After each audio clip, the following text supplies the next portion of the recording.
Yo, what's up everyone? This is gonna be a super short one actually because I'm just gonna go over my setup for when I'm grinding the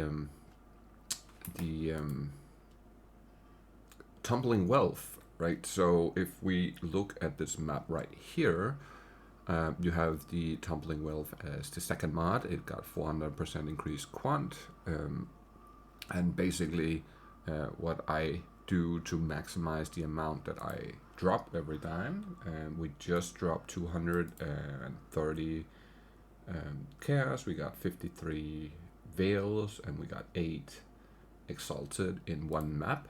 And the way that works is, personally, I use one ambush. I use one scarab of monster's lineage. I use one influenced of the elder. I use one of the hordes, and I use one with the ambush with the hidden compartment, so you can open your boxes again. And of course, I put the ambush on my map device for even more strong boxes. And I also, of course, bring my rolling currency to min-max in case I find a really good box. For me, what I would consider a really good box would be a divination box. So that's the only one that I have chosen to go into here. You could take a map and currency items too if you wanted to, but I personally only want this one. The other ones I don't care too much for because this one is the rare one, so it rarely ever spawns anyhow. And for that reason, I just took this one, right? But let's go all the way out here real quick, and we can go down here. We can start from the beginning.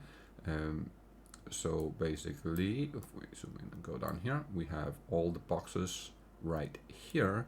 I also chose to block certain mechanics on this tree due to me not wanting to deal with those mechanics.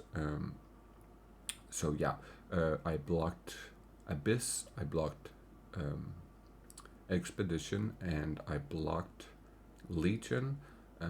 I could technically block both the Sacred Grove and the Breaches as well because I don't really do those even though they spawn. I use the ritual altar, so don't ever block that. I blocked Blight and I blocked Ultimatums. I don't block the mirror because I use that, and I don't block the rogue marker, like the smuggler's catches. They're kind of like just free dips, right? So that's basically how I view it. And then we have our shrines. The shrines is a really, really good choice here. Both because they do spawn quite a bit of shrines, but also due to this one note up here, which says that shrines in your maps have a 50% chance to be guarded by an additional pack of monsters. Shrines in your maps are guarded by at least one pack of magic monsters, so that means it spawns even more of the tumbling wealth, basically.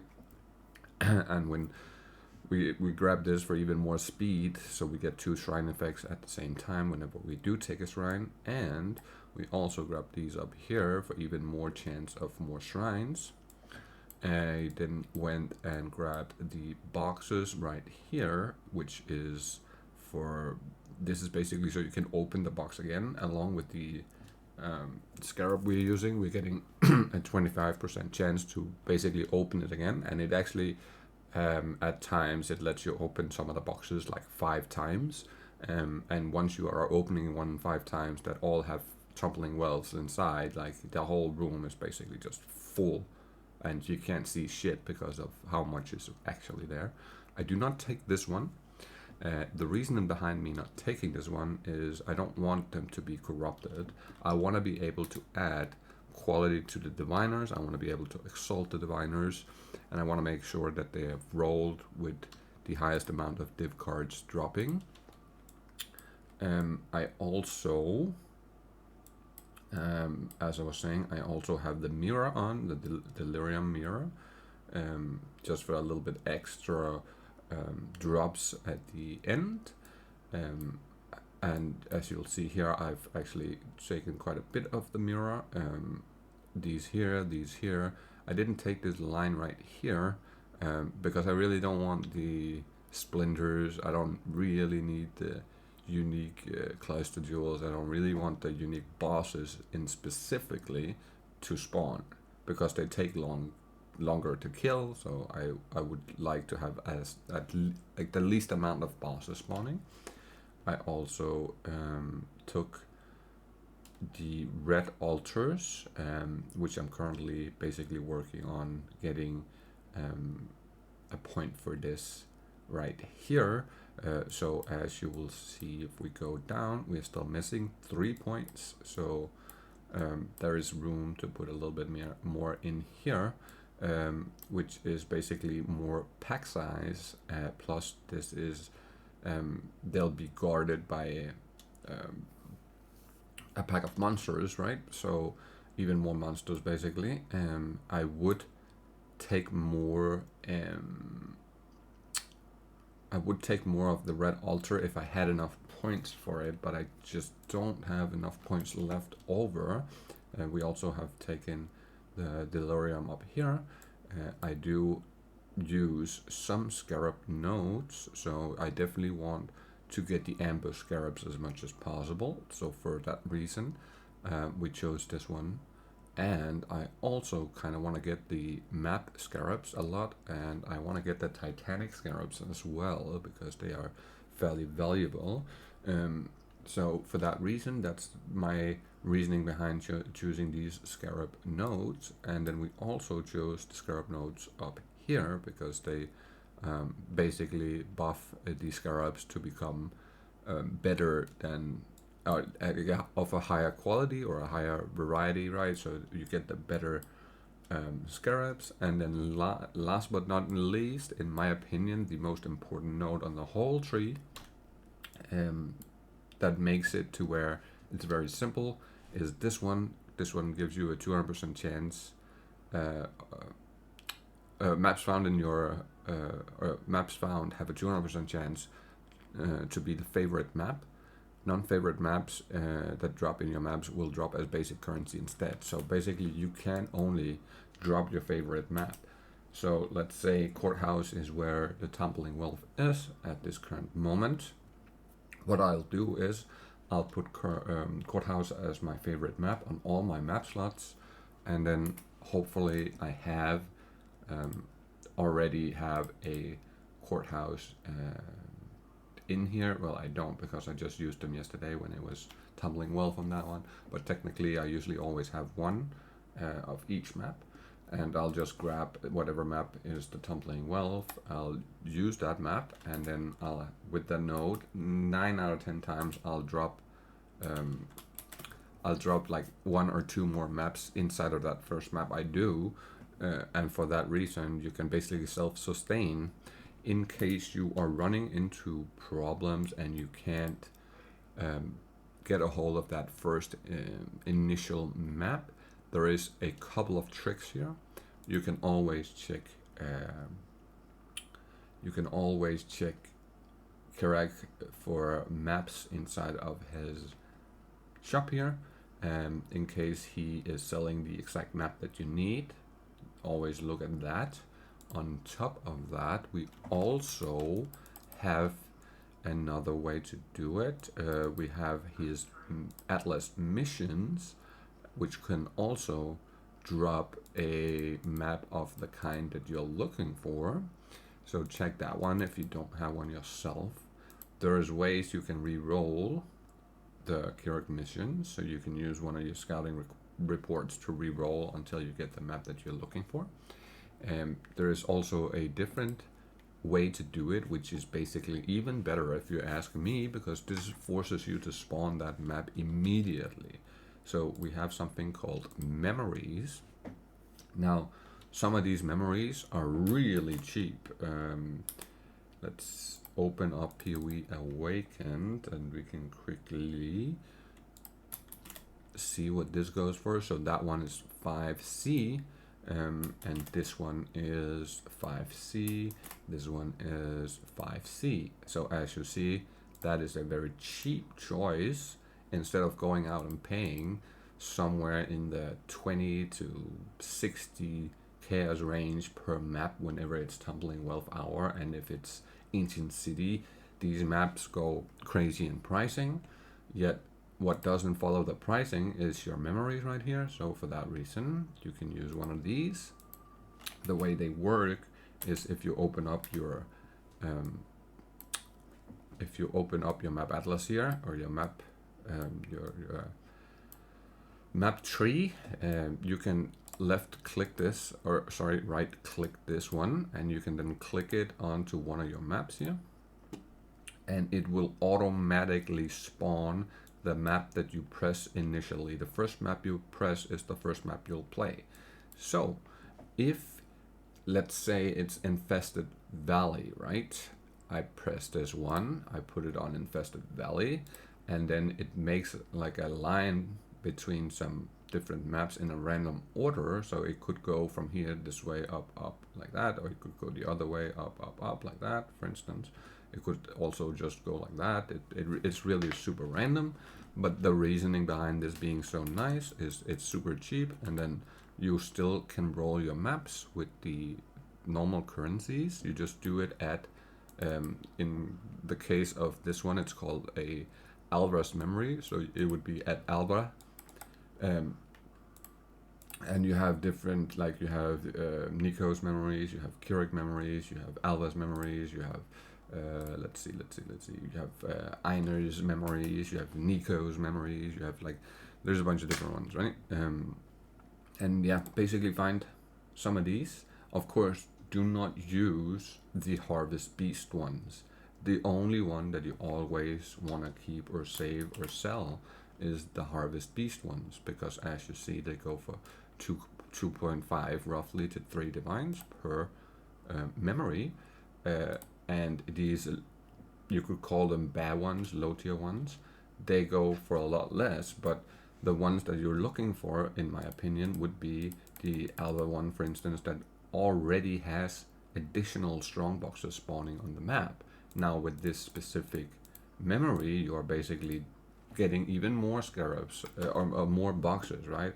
But you're not able to use the scarabs with these memories. But it doesn't really matter if you're just trying to do that one first map initially, and you have it set up so all your favorite map slots is that same map. You should pretty much be almost guaranteed. And I can say right now, it's not 100% guaranteed. There is, of course, times where I have to run a different map in order to get that map.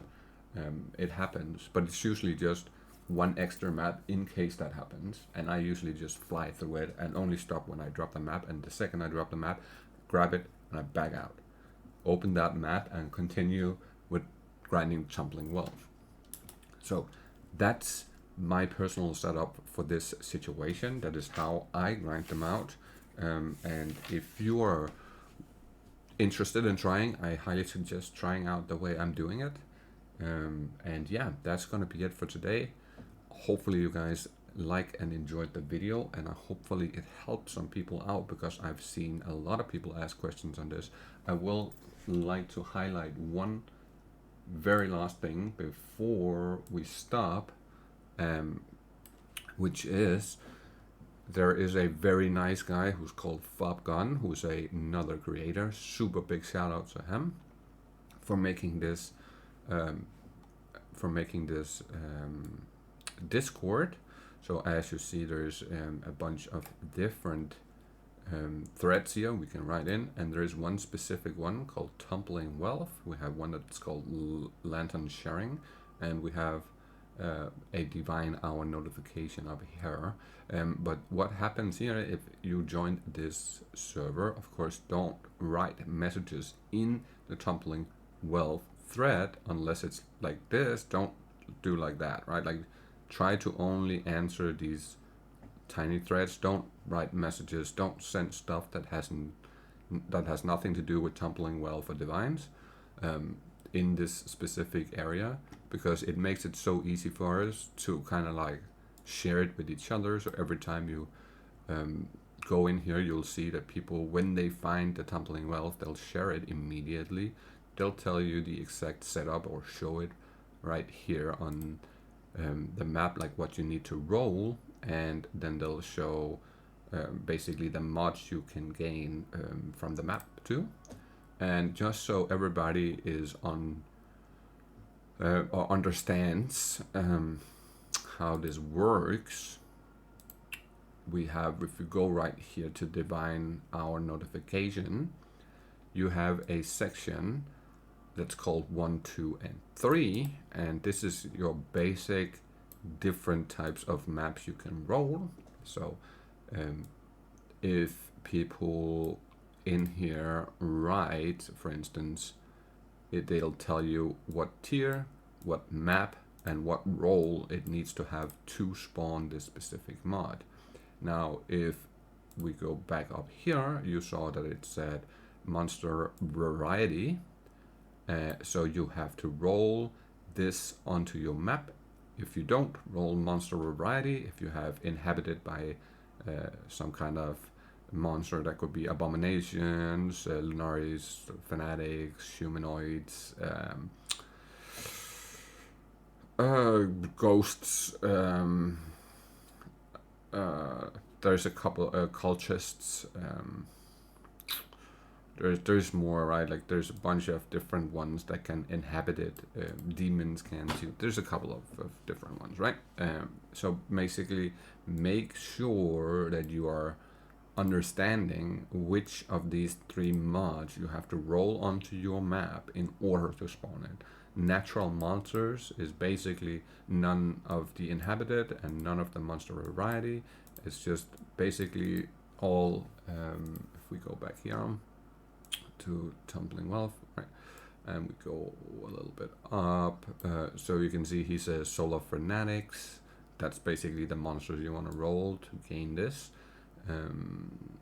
Solar Fanatics, Group 1, which was natural. So if we look at this one,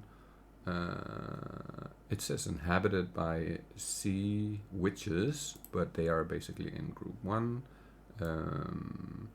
Then you have one right here that says Coral Ruins, T12 Natty. Again, that means natural, or the Group 1 monsters.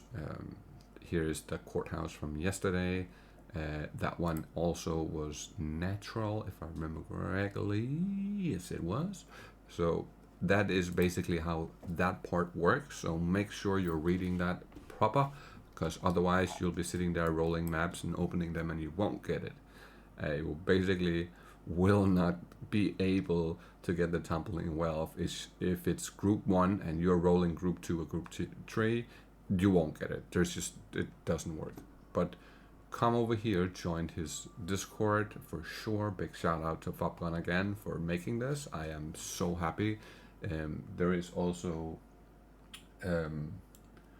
a web page. This is, however, a little annoying to use, even though it's fairly simple to look at and it does have a decent description. The problem is there is a absolute astronomical amount of trolls in here that'll put things on the Daffodil maps and tell you that there's something in here that isn't in there, right? So basically you cannot trust this a lot. So for that reason, I stopped using this specific web page and I started using Fopgun's Discord instead. It feels like this is way more precise, and you have moderators that will delete if people put up fake information. So hopefully that helped. Leave a like, comment, subscribe, hit up Fopgun, and tell him that this is the greatest thing since sliced bread, and we should all be good. So yeah, have a great day, and I will catch you all in the next one.